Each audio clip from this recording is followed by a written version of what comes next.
ಶುಭೋದಯ. ಇಂದಿನ ಸಚೇತನ ಕಾರ್ಯಕ್ರಮದಲ್ಲಿ ನನಗೆ ಬಂದ ವಿಷಯ ಸಾಕ್ಷರತಾ ದಿನ.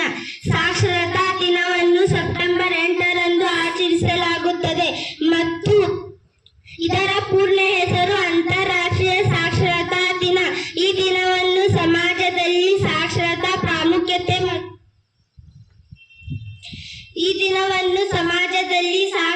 ಪ್ರಾಮುಖ್ಯತೆ ಮತ್ತು ಮಹತ್ವದ ಬಗ್ಗೆ ಜಾಗೃತಿ ಮೂಡಿಸಲು ಆಚರಿಸಲಾಗುತ್ತದೆ.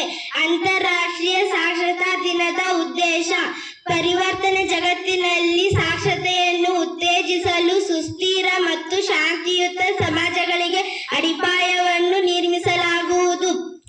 ಬಹುಭಾಷಾ ಶಿಕ್ಷಣವನ್ನು ಉತ್ತೇಜಿಸುವುದು, ಪರಸ್ಪರ ತಿಳುವಳಿಕೆ ಮತ್ತು ಶಾಂತಿಗಾಗಿ ಸಾಕ್ಷರತೆ.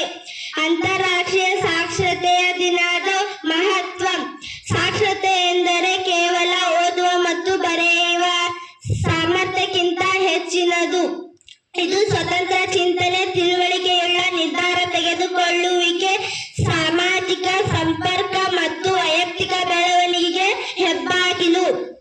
ಸಾಕ್ಷರರಾಗಿರುವುದು ವ್ಯಕ್ತಿಗಳು ತಮ್ಮ ಹಕ್ಕುಗಳನ್ನು ಪಡೆಯಲು, ಸಮಾಜದಲ್ಲಿ ಅರ್ಥಪೂರ್ಣವಾಗಿ ಭಾಗವಹಿಸಲು, ಸಾಮಾಜಿಕ ಮತ್ತು ಆರ್ಥಿಕ ಸವಾಲುಗಳನ್ನು ನಿವಾರಿಸಲು ಮತ್ತು ಶಾಂತಿಯುತ ಜಗತ್ತಿಗೆ ಕೊಡುಗೆ ನೀಡಲು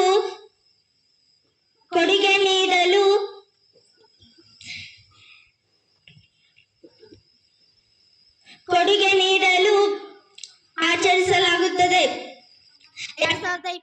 2025ರಲ್ಲಿ ಬಹುಭಾಷಾ ಶಿಕ್ಷಣವನ್ನು ಕೇಂದ್ರೀಕರಿಸುವ ಮೂಲಕ ILD ವೈದ್ಯತೆಯ